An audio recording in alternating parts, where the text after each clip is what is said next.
So, been about a year now, we've been quarantined, social distancing, and now it's the dead of winter on top of it all. Like a lot of us, you might be getting more than a little down, agitated perhaps. Okay, I'll say it. Completely fucking batshit. Well, the good news is, Toxic Radio is here for you, and we understand. We're going to be doing... Wait, hold up. Can we dial it down a notch? We're being encouraging here, not selling sports drinks. Much obliged. We're going to be doing everything we can to keep you entertained and distracted with our lineup of shows, from Supreme's Funky Contradiction and Hungry for Hope to Paradelphia and Wire to Wire. And never forget, the best music you can't find anywhere else. Toxic Radio, doing our best to help you stay sane. Seriously, can someone please shut him up? Once every generation, there comes an event that alters how we perceive our world. That changes our expectations of what is possible. This is not really one of those events. But hey, Toxic Radio has a brand new studio, and that fucking rocks. So join us in celebrating our excellent new home. Toxic Radio. Awesomer than ever before. What? That is so a word. Hey, buddy. Rah. Hey, man, that's a sweet heavy metal happy hour t-shirt. Where'd you pick that up? Thanks, dude. I got it at the Toxic Radio shop. Toxic Radio has a shop? Yeah, dude. It's in the app or online at toxicradio.net. That is sweet. Yeah, and I also got a rockin' Toxic Radio hoodie and a Red Band Underground shirt. Dude, I'm gonna look so rockin' at the party tomorrow. Well, I think you look pretty now. Oh, Wait, what? The Toxic Radio shop is the place to get all your Toxic Radio gear. Shirts, hoodies, stickers. Find it at toxicradio.net or on the app. Don't buy it safe. Buy it toxic. Hey, where you going, man? What's up, everyone? This is Jeremy from Five Finger Death Punch, and you're listening to Toxic Radio. Don't play it safe, play it toxic. Robert Englund here, a.k.a. Freddy Krueger, and you're listening to Toxic Radio. Check it out or die slow. Hi, it's Steve Morrison from the Preston and Steve Show, and you're listening to Toxic Radio. Get infected like you would with a cheap hooker.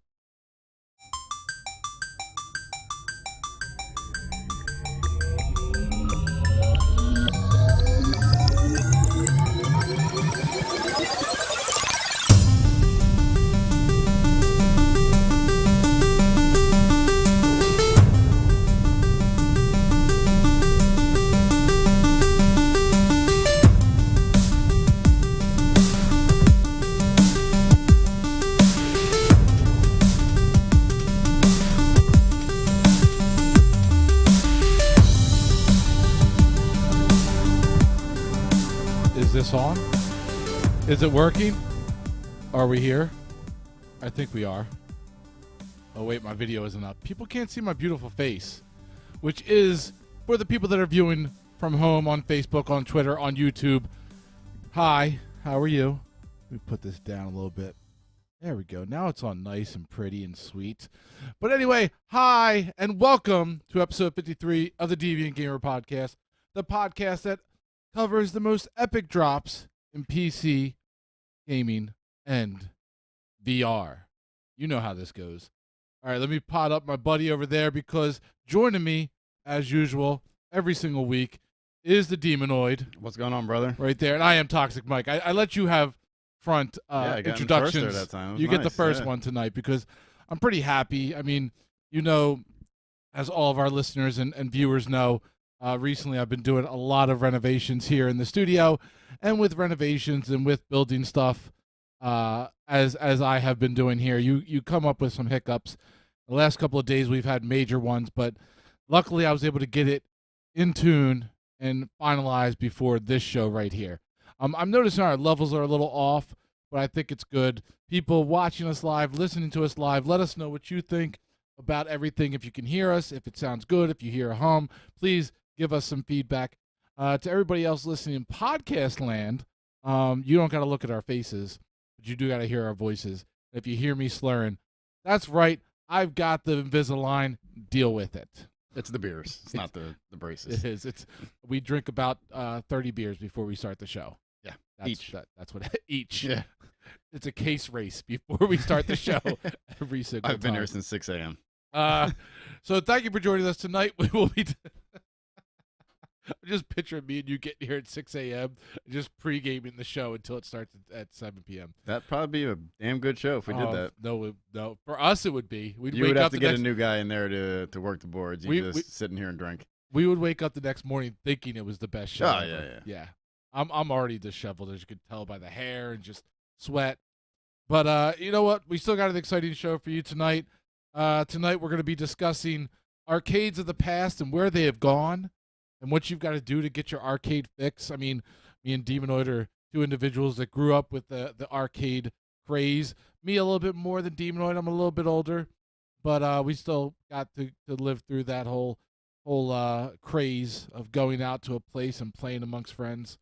And co-op gaming, another thing that has kind of gone the way of the dodo, and you get to enjoy it here and there. And we're going to discuss games that are coming out that are going to, really try and bring that forward and try and recapture what we know and love from those days. So it should be fun. But as with every single show, we're going to start with what we've been playing.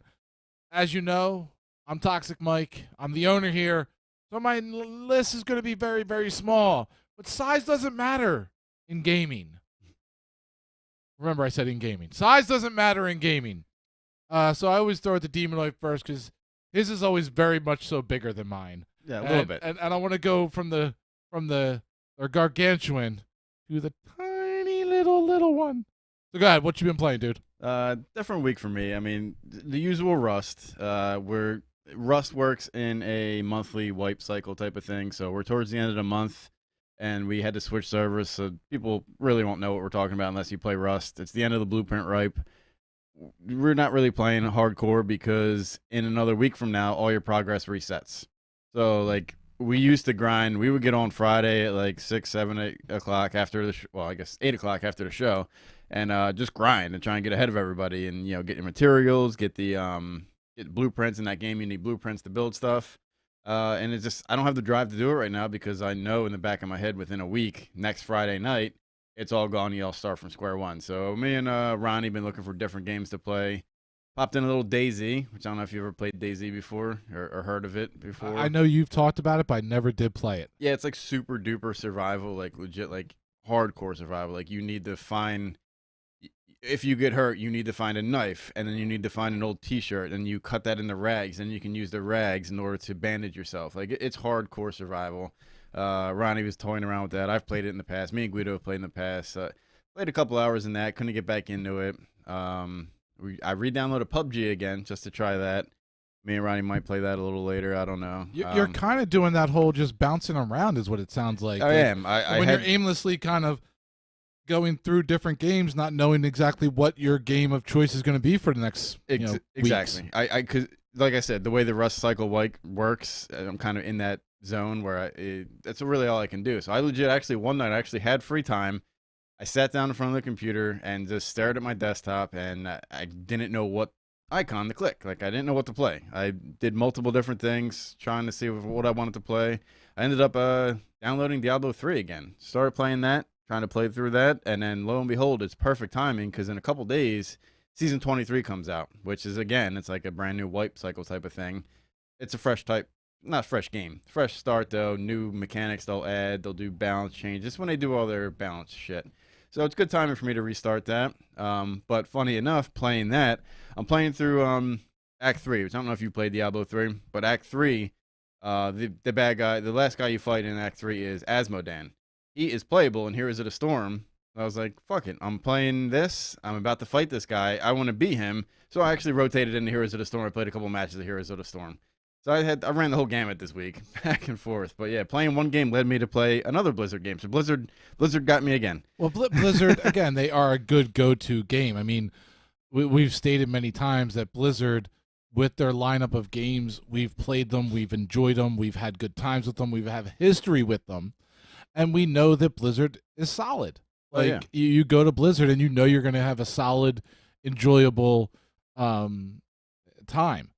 It is a slippery slope of getting too dragged into Blizzard sometimes. Yeah. But I mean, I wish I would have known you. I mean, it's not like I have the time. I mean, me and you were just talking before going on air. With everything going on with Toxic right now, it's very difficult.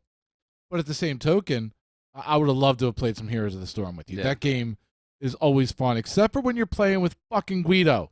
Nick, doesn't teach you anything. Doesn't teach you anything. Expects you to know everything in the fucking game, and it pisses me off to no end. He's So- probably not good at the game anyway. He isn't. He sucks. No.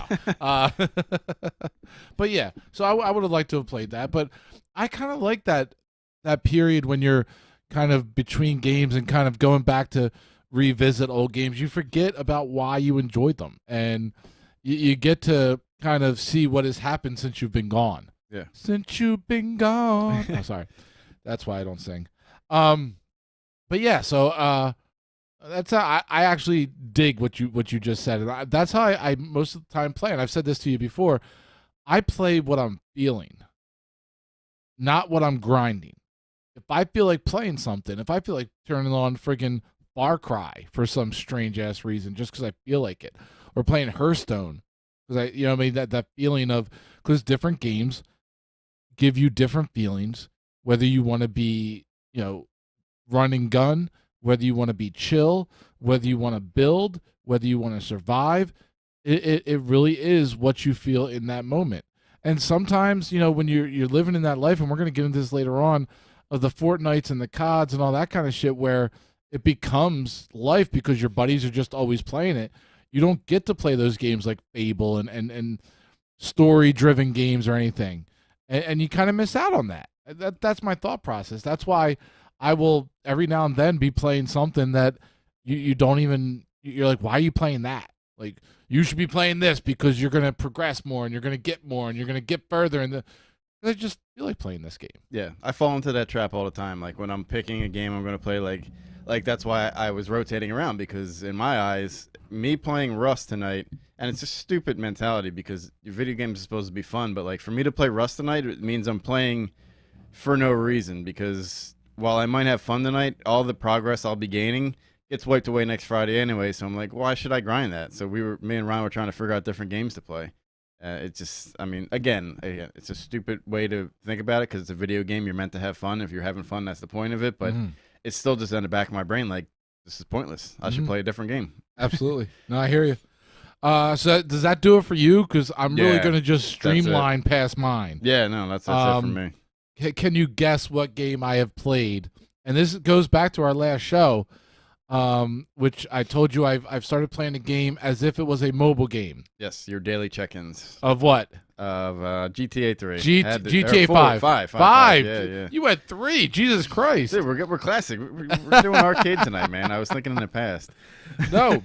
GTA 5. It's my daily grind in terms of I have now got a personal dealer, cards, a personal poker and blackjack dealer in my apartment.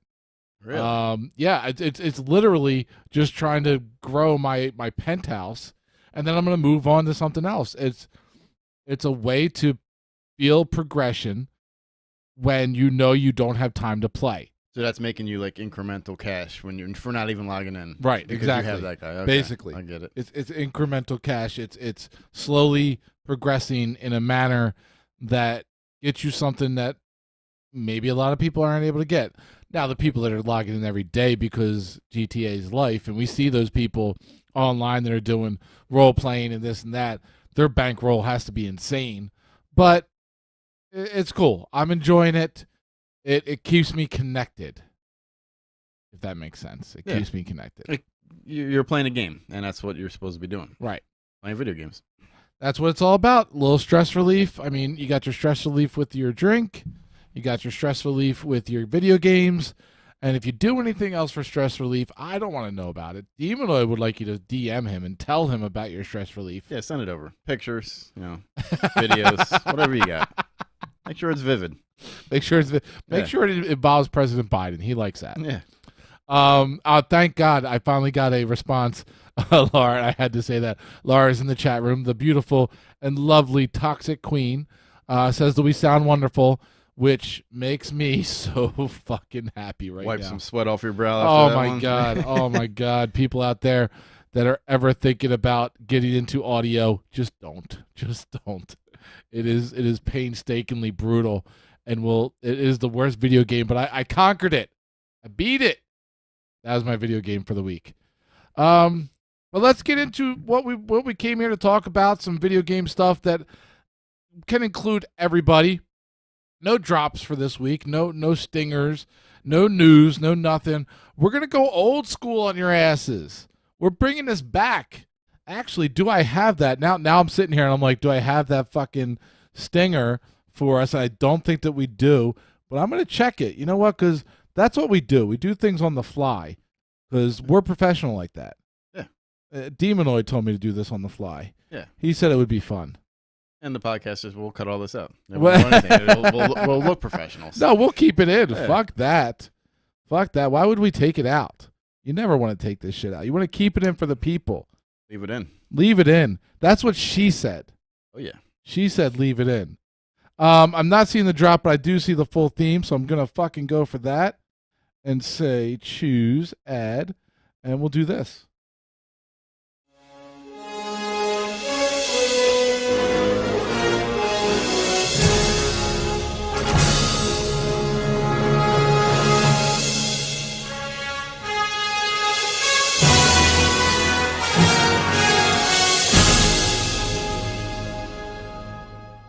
Marty, something has to be done about your kids, Marty, your kids. We need to save them. Oh my God.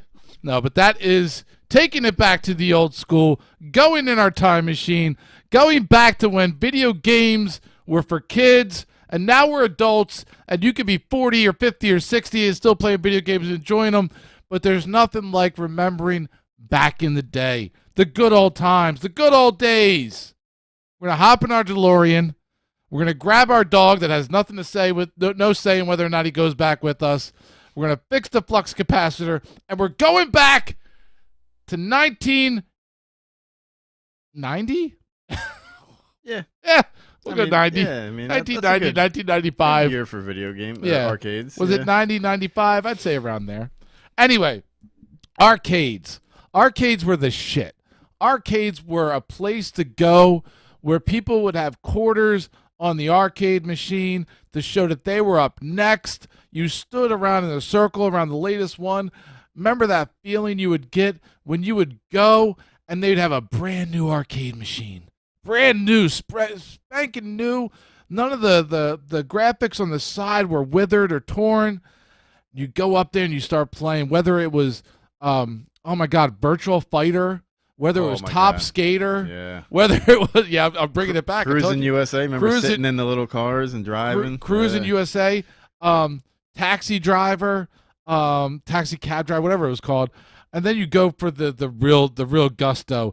You're talking about the Simpsons 4-player. You're talking about Marvel 4-player. You're talking about Mortal Kombat. Oh my God. Oh, what was the one? Jesus Christ. They're all just coming. They're flashing into my brain. I got to drink more to make them to make them have access into my brain spots. How about the ones with the light guns? The light guns. Like House of Dead. There was alien ones. There was all this zombie shit was just, I mean, that's a little more later, more futuristic, but like the OGs. Altered Beast, which were some of the games that were actually on console at the time, but at the same token were so much better in the arcade. Oh yeah. All of these games just, and I don't know about everybody else, but for me, locally in the South Jersey area, the place to go, and everybody has their place that they went that was so awesome to play these arcade games. Mine was Exhilarama. Ooh, Echelon Mall. Thank you. I was wondering if you were going to say that or if you're going to do the Deptford one. No, Echelon. You know why Echelon Mall was so great? Because they had a lower level and an upper level, and the arcades just went on forever in Exhilarama. Oh, yeah. Not only that, but Exhilarama was the first place to have the VR systems. Did they have laser tag in there too? They had laser tag in there too. Laser tag was my shit. Used to love playing that. They had that on the shore and everything. Every arcade you went to would have laser tag. Yeah. And the old school, I'm trying to find a picture of these old school arcade VR systems. Here's one. Oh my God, I remember this. I'm going to bring it up on the screen for the people at home. No, I'm not, because it didn't do it. I'm going to fix display 1, display 2, display 3. There we go. I'm going to bring this up for the people at home. Oh, I know what you're talking about now. And it was so blocky.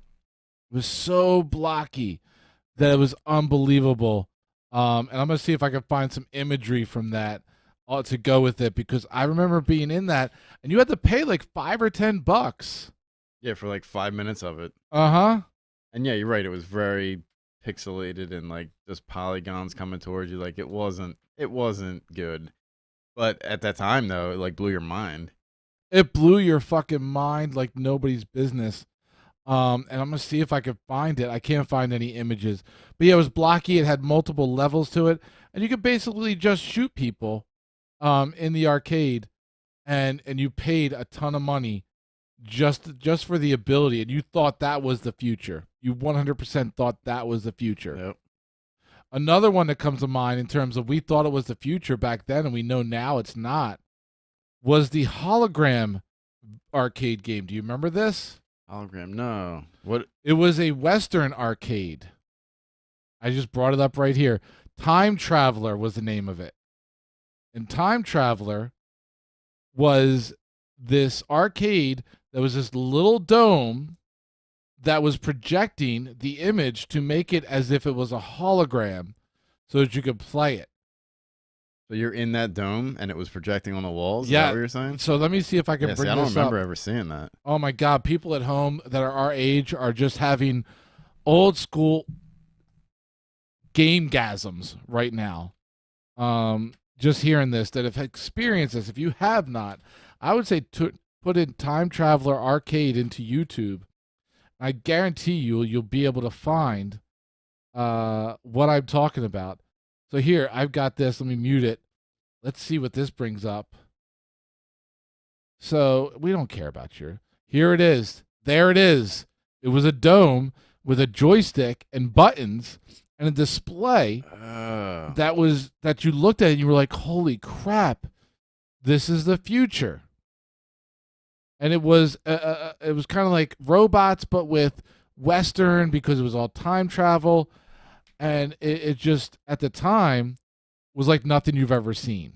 That's like in Star Wars. Remember when they're playing the chess game that's 3D and that moves around? That's what I'm picturing when I'm seeing that.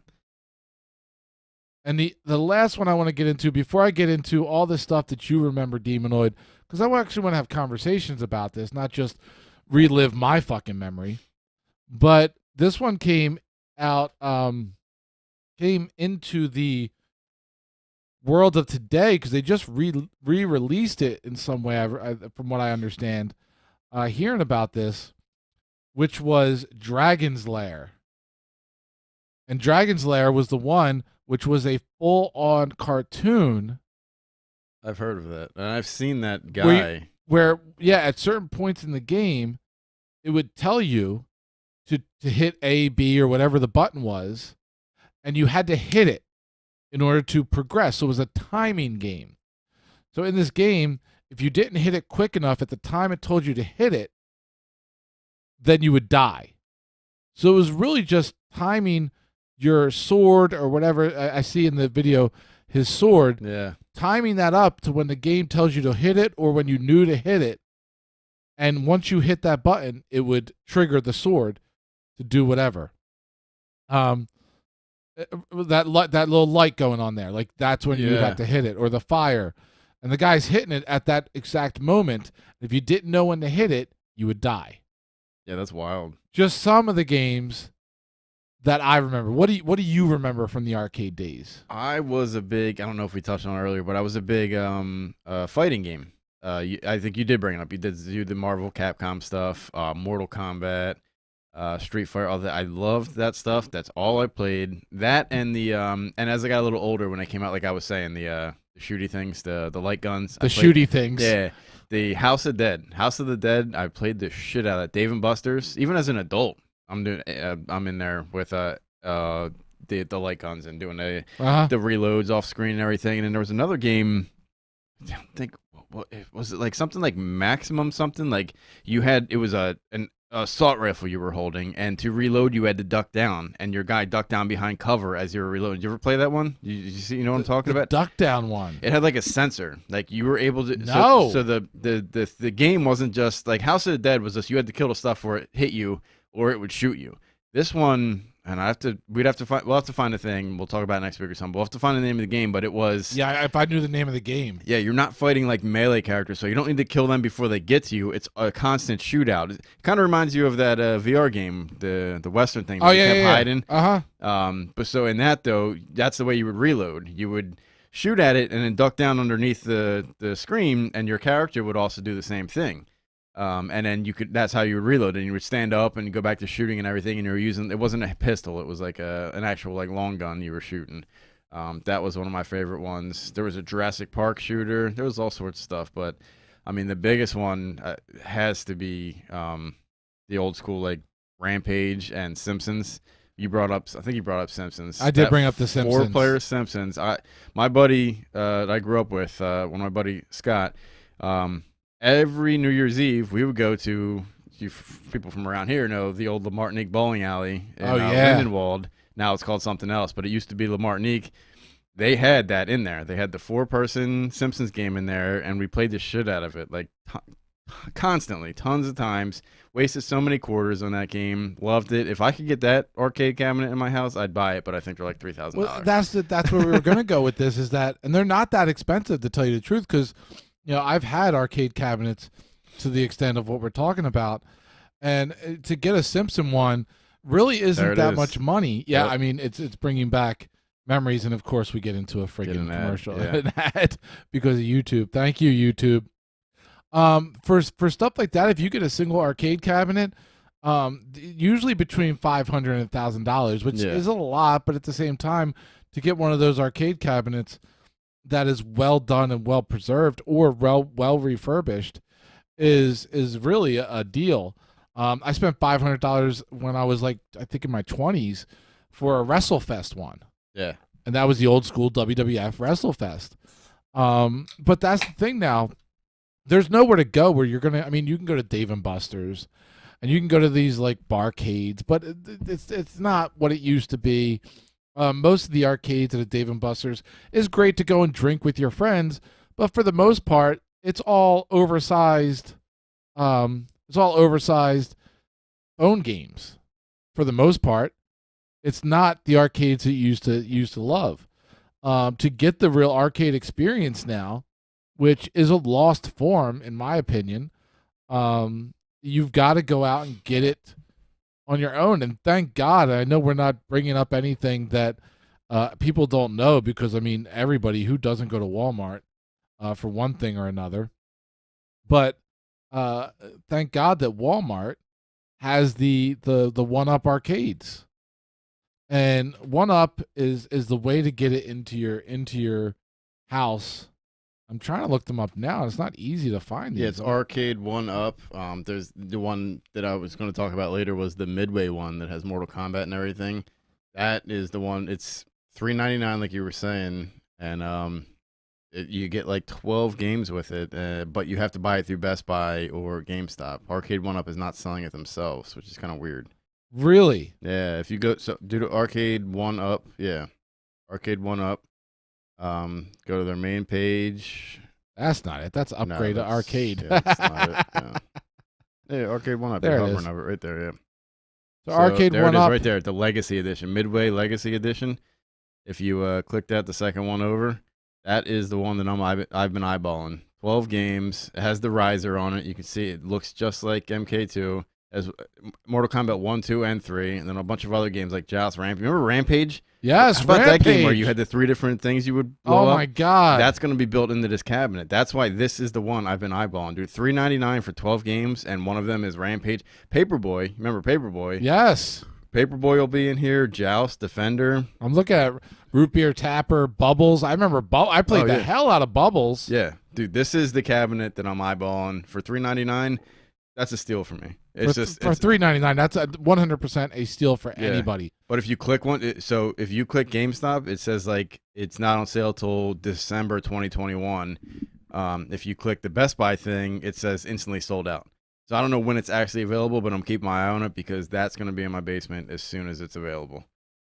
Now these are tiny ones. They are smaller. They're not full arcade cabinets. That's why they give you that riser. As an adult, you have to have that riser with probably a chair because you can't stand in front of it because it's still with the riser is a pretty small. Yeah. But we were just talking about this today, and me talking about putting one of these in the offices. I've always dreamed of having an office where you can have an arcade cabinet to kind of let loose. Or I mean a basement, a quote, I hate the term man cave, but a man cave where you can have, all these arcades. But it's really cool that in this day and age we can come here and we can get these arcade cabinets to relive these days that we love so much. X-Men one, and we're looking at them now. Look at Killer Instinct right there. Did you play Killer Instinct? That's the game I was wild fucking. That was the game I was trying to remember earlier. I said, Yeah. "Oh my God, what's the name of that game?" Killer Dude, how Instinct. much is that? Oh, Notify Me. See, that's not even available either. These guys, they must be back ordered, dude. Killer Instinct was the brutal, crazy response to Mortal Kombat, because Mortal Kombat was taking over the scene. And Killer Instinct was one of those games that came out and said, "Oh, we want in on this." And Killer Instinct came out. And I'm looking at the cabinet right now. And it looks like it's Killer Instinct and Battletoads. Oh, Battletoads. Hey, they were in Grounded. It must be the same developer. Right. So that's pretty badass.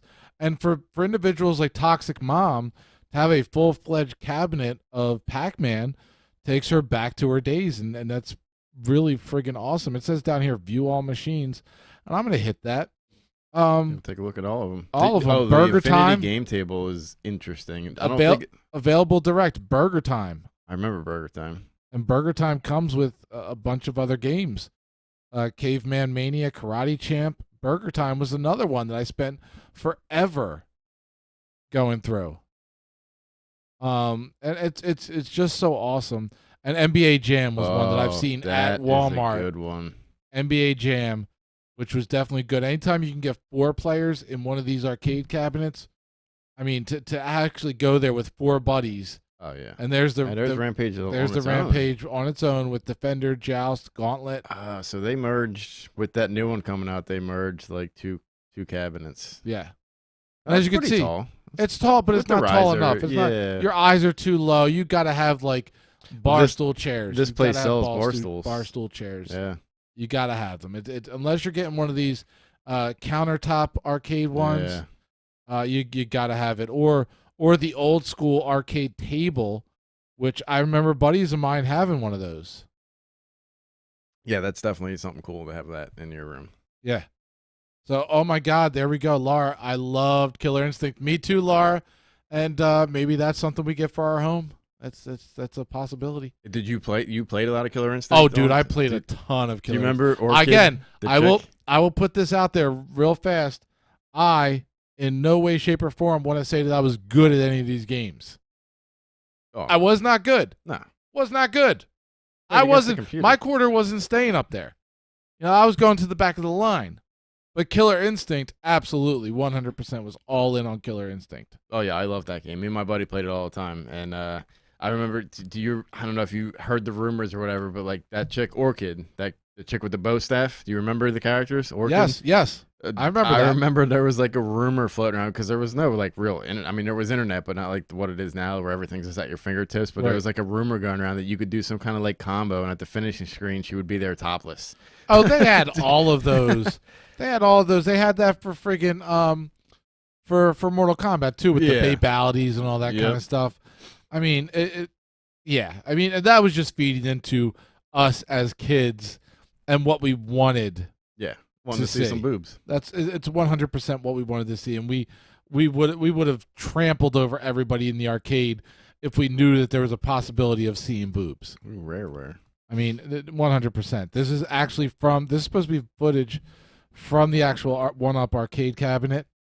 I remember Glacius. Oh yeah, dude. The we're looking at it right now. Some gameplay. The Riptor, Glacius. Yeah.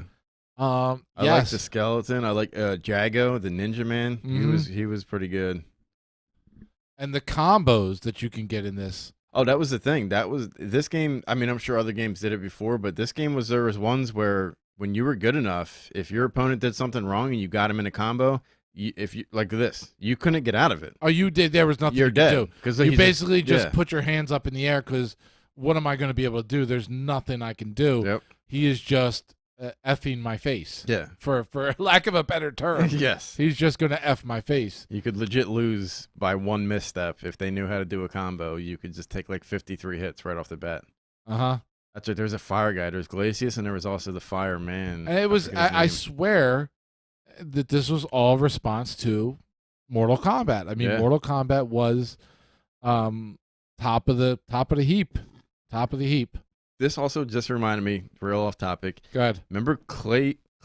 What is it? Clay Fighters. Yes, dude. Oh, I played yes. I would pay to play that again. Like, if that's available on Steam or something, Google that right now because I played the shit out of Clay Fighter. That was N64? I think so, or even maybe like 3DO, one of those weird consoles. I think it was N64, one of the weird ones. Let me bring up. I think I got it right here. Clay Fighter. Again, if you're listening to this on podcast form, go ahead and check out our Facebook page, the YouTube page, youtube.com/playittoxic, or our Twitter, Deviant Gamer Live. But yeah, so this is the original Clay Fighter with a blue suede goo, Icky Bod Clay. Oh man, that was the original. But that brings back some memories, man. Playing that. Oh my god, it really does. Wait a second, Laura in here saying, I know you already talked about it, but Simpsons was my shit. At the bowling alley, that's all I played. Oh shit, I hit the wrong button. There we go. Let's see how much. I'm kind of curious. I'm sure our listeners are curious right now too, because we did not see Simpsons arcade in the 1UP arcade. No, they didn't have one. But I think that you have to find a refurbished OG thing. Like nobody rebuilt that. Arcade 1UP rebuilds stuff, makes new stuff, and just puts a little computer in there. I think for Simpsons, you got to find an original cabinet. Yeah, probably, and it's going to be on Craigslist or so. Oh, Konami's Simpsons arcade. I'm going to let you guess on how much this is. Let me see if it says it's working. The Simpsons arcade game is brand new and plays just like the old days. This game is completely new from top to bottom. Game is set for free play, but can be set for coins. How much do you think it is? 3,500.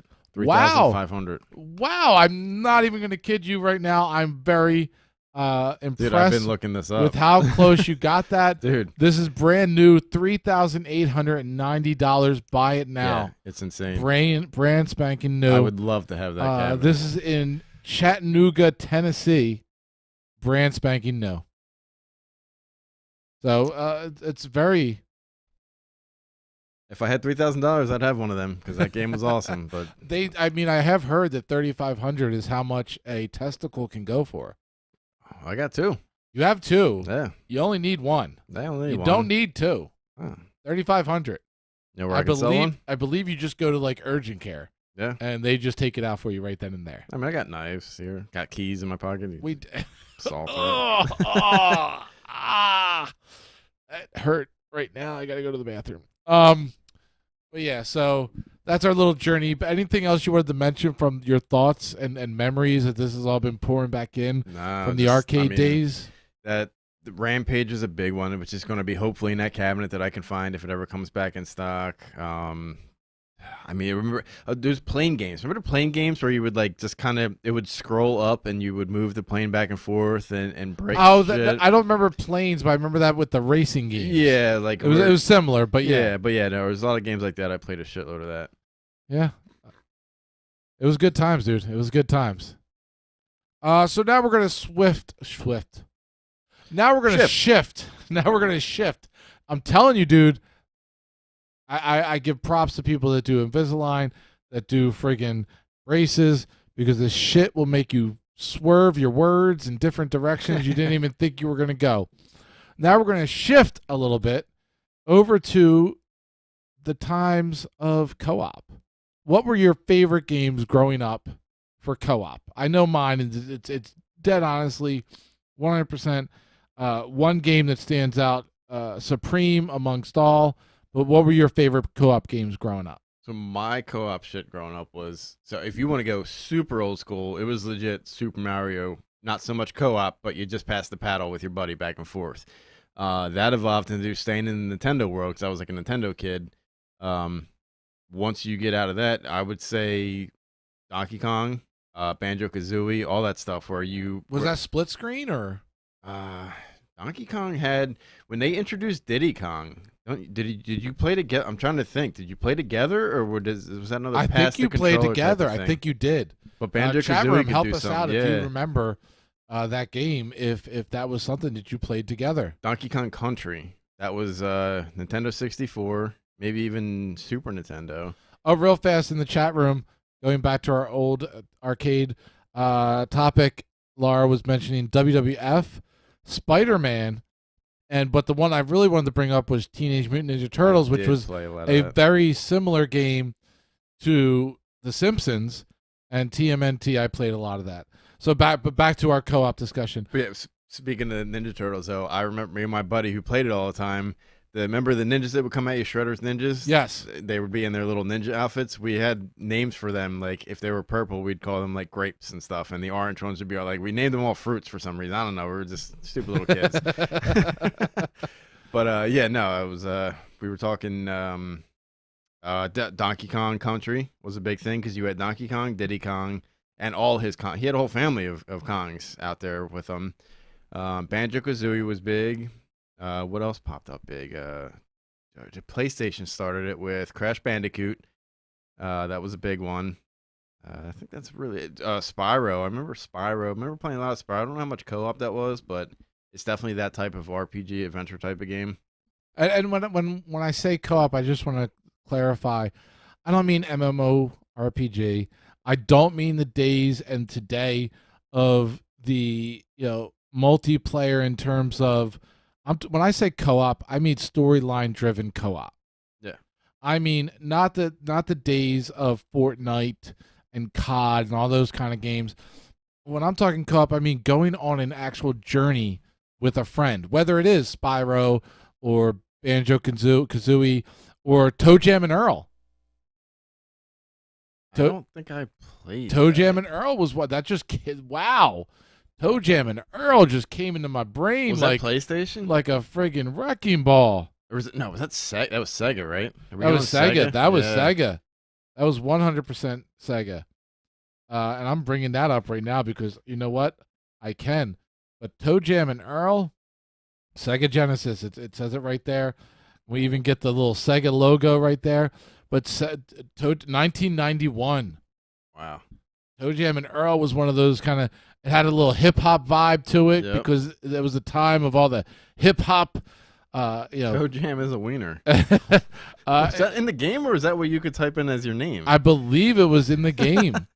They did all this kind of goofy, funny shit like that, and this was the time of like Marky Mark and the Funky Bunch and all that kind of stuff, where hip hop and rap was coming into the mainstream, and they came out with Jam and Earl, and you were able to play. Two people and go through these quirky adventures and just have a good time. It was just enough stupidity to be fun. Oh yeah. Does that make sense? Definitely. So going into like, I'm sorry, I'm kind of I know I'm lost fixated. I'm staring at this Jam is a wiener thing. Super high tops. Yeah, super high tops made you run really fast. I'm stuffed because you'd have to eat as you were going through, and if you got too stuffed, you'd get sick. I'm trying to remember everything, but yeah, this just reminds me. It's 100% not because of the intro music of playing like the side scroller, Back to the Future game, which really sucked, but you were on a hoverboard. Oh my God. Dude, Do you remember everybody the Mega listening Man right games? now, we hope that you're having a nostalgia gasm and a gamer-gasm with all this kind of stuff. And if you were too young to be a part of this, literally Google this stuff. Even though these games are old, they're still friggin' fun. And you can find emulators out there like crazy. You would eat chili. Oh. But yeah. So going into what games really went past far and beyond the idea of co-op for me. What? Let me go to you first. What was the game co-op wise, playing with buddies, whether it was online? Because this was around the time that online started happening. I remember with my Sega Dreamcast, I bought the adapter to be able to dial in online. And the first game I ever played was NBA basketball online with my brother. Yeah. What was the one game that really stood out in terms of co-op, playing with buddies in a room or playing online for you? And I know that there's one that's notorious and I hated it, but go ahead.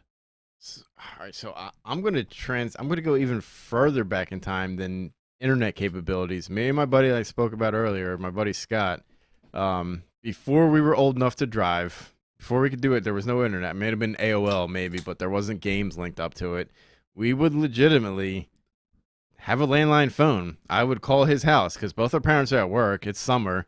We were home alone doing nothing, and we would fire up the same video game and try and play the same video game at the same time while we're holding the receiver to our ear and play and be like, oh, I made the jump, or oh, I died. Like, we legit would do shit like that. Like, call whether it's Super Mario 3 or Donkey Kong, like, we would do shit like that. Like, wow. That's co-op before there was even the ability to do co-op. We're talking on the phone. Like, I mean, you might as well have just been on a CB radio. Yeah, no, exactly. that is hardcore. That is we gaming did that. Yeah. and wanting the game together on a whole nother level. Yeah. The one that I know that I want to mention, the one that I don't agree with, which was the one that everybody always looks back to as the first real good co-op split 4-screen, Goldeneye. Played a lot of that. Played tons of that. Goldeneye was the one that everybody looks back to. And I get it. I really do, because I believe, if I'm not mistaken, that was literally the first four-player co-op that came out. Am I incorrect in saying that? I might be. I don't know. I want, if you're Googling this and looking stuff up, I think you'll be able to find something funny. Like, I do remember hearing a stat where that multiplayer got thrown together like as an afterthought. Oh, probably. And it's one of the most popular things because that like kind of like was what born shooters, you know, like playing co-op shooters like that. Only problem with that game was in the ad, but the only problem with that game, there was fixed spawn points, and if you were good enough at the game, you would know where somebody was going to spawn, and you could set those proximity mines in those spawn points. So you would kill somebody, and then the second, like 3 seconds later when they respawn, you would hear the bomb go off. You just got another kill. My buddy was good at doing that. He knew where the spawn points were. He'd kill you, have a proximity mine near there, and boom, you died twice in a row. Jesus Christ. That would just make me want to rage quit. That little would be guy, done. the little guy, this is when character hitboxes actually, Oddjob, him, you could not actually, he was a smaller character. You couldn't see him. It's not where they had even hitboxes in a shooter game like they do now where everything's level ground. He was so small, you would miss him all the time. So, like, it was actually a benefit to pick the small guy. I believe his name was Oddjob, for all you James Bond fans out there. I never, ever got into it. Never once. My number one, and the one that really made me appreciate multiplayer, and again, we're kind of going off tilt in terms of this isn't really story mode, but you could play story mode with these games. But it was different than actually, playing these massively online games, which, again, going back to COD and Call of Duty, because in my day of playing these games, and I'm talking about Halo when I'm talking about this, was we'd go to houses and you'd have one giant room with 4 TVs set up in each corner of the room, each one with an Xbox, and you'd be playing, and they'd be in the corner so you couldn't see what the other person was doing. and you start playing, and it was just a night that you knew you were going to like 5 or 6 or 7 a.m. Oh yeah. playing this game. I would do it at my own house once I saw how fun this was, and I would set up 3 to 4 Xboxes in different rooms. And there's something to be said about getting together with a buddy and playing these games in a room with other people, with 4 players on each console on teams and playing. There's something there that you're never going to get. I don't care how much you're playing on Discord. I don't care how much you're playing, how big your team is, or how much you guys win, or what have you. I don't want to hear it. There's something that doesn't compare to playing with your buddies who are right. When you shoot somebody in the head in a game and he dies, you one-shot him from across the room, and you hear him behind you or in the other room screaming, and you can go look at his face. The old LAN parties. It's a classic. Yes. Did it all the time at your old place. How great was that to go look at your buddy's face after you just destroyed him? And you got the cheaters. You got the screen peekers. People You looking while you're walking. You do have the screen peekers. They're like, I got to go get food or a drink, and they're peeking. You do have those, but that is, again, I go back to Hearthstone with the cards. There's something different about sitting across from somebody and playing that you're never going to get playing online. And these games gave us that. And going further with this and taking it online, what you're not going to get when you do those games online that you could get online, that we're going to talk about a little bit with a game that we found, is exploring when you got a story mode that comes into it. Now you're changing the whole game. Now you don't have to be right next to the person. Now you're going on a journey with that person. Now you're going through a story. And there's also so much gone into next level, being the best. You know, none of what we were talking about just a second ago with Halo and games like Goldeneye, you wanted to be the best for that night. Not the best overall. You wanted to be the best for that night. And you would tell your other friends that weren't there who was the winner, who was champ, who rocked that fucking night. Because it didn't matter what level, what I'm trying to think, how far you got in a battle pass, what prestige you were. That's the one I was trying to remember. Yeah, that was cool. What prestige you were. It didn't matter because that night you were the king. That night, and you guys had to get back together to do it. But there's another thing that goes into this, which is playing a story and going on a journey with your buddy and experiencing this stuff and playing co-op where it is 1, 2, 3, or 4, and that goes to Gears of War. Oh, also Halo. Also like Army of Two we were discussing earlier.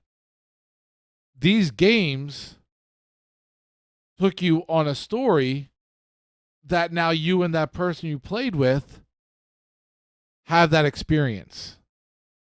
And again, it's one of those forms of video gaming that is getting lost, just like arcades, just like the in-person co-op, the LAN party. Another form that's getting lost because people want these massively giant games that don't have an end, that don't that it's all about what drops you've got, what skins you got, and all this other stuff. Microtransactions. Yes. It ruined the games. I'll be honest with you. Yeah. Yeah. 100%. 100%. So me and Demonoid, and as we get close to the end, and I love this journey into the past, this nostalgic look at video games. And I mean, we could go on and on about all different aspects of video games and what we remember.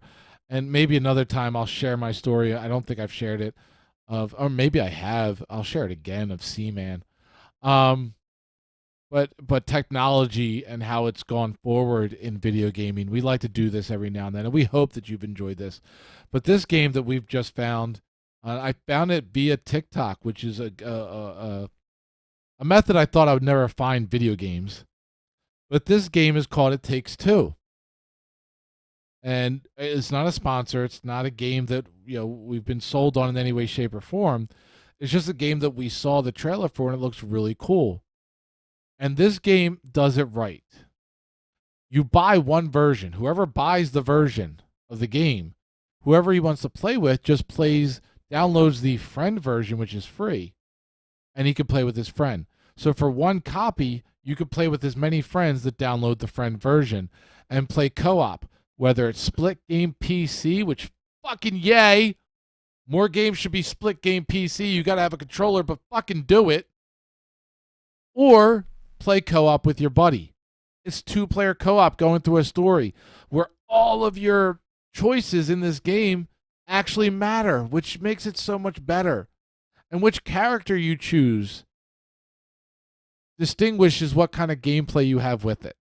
I mean, you just saw the trailer, Demonoid. What were some of the aspects of this game that you thought were really cool, where you looked at me and said, let's play this after the show, which that's what we're looking to do after the show. We're going to be playing this game. We're going to see if we can put it online for everybody to come in and join. If not, we will be talking about it next week. But go ahead. Like, what aspects did you like? It absolutely brought me back to that feeling of what we talked about all show, like where I would be on the phone with my buddy. We're doing a co-op game, or you're in a LAN party. Like, it looks like you definitely need a friend to play this game. It has all the styles. Like, look at the side scroller going we got now. Like, you could almost name a different genre of game for everything they do. They're mixing everything into this game, and the co-op thing is just wild. Working together. I mean, we talked about Banjo-Kazooie earlier, where you had the little bird in your backpack, and when you jumped, if your buddy hit the button, you would fly a little bit. So that's how you get across big jumps. It looks like stuff like that is going to happen in this. And here's the jumps. That was like something Donkey Kong type of thing. Like, it reminded me so much of, and I think Nintendo 64 did it the best. Unless if it's just because I was a Nintendo kid. Right. I did most of my co-op on 64, and it reminds me so much of Donkey Kong Country, Banjo-Kazooie, all that stuff. And all these mini games, and it's all centered around a story. Now, the story might not be for everybody, especially our audience, but I actually dig it. The story goes that this little girl, in the beginning, you find out that her parents are getting divorced. And she doesn't want her parents to get divorced.